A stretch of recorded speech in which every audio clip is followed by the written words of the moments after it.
సాహు గారపాటి గారి మరో చిత్రం కిష్కింధపురి. అది రిలీజ్ అయ్యి విజయం సాధించింది.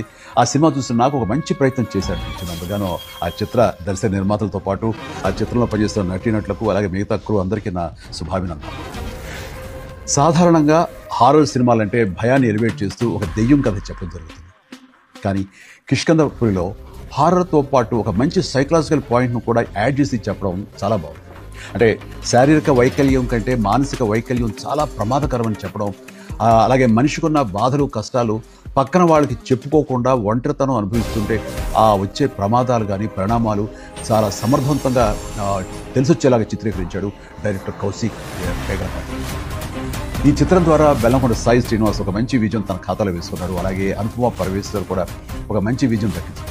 మ్యూజిక్ డైరెక్టర్ చేతన్ భరద్వాజ్ తన ఫలితాలను బాగా చూపించారు. టోటల్గా కిష్కింధపురి టీం అందరికీ మంచి సినిమా అందించిన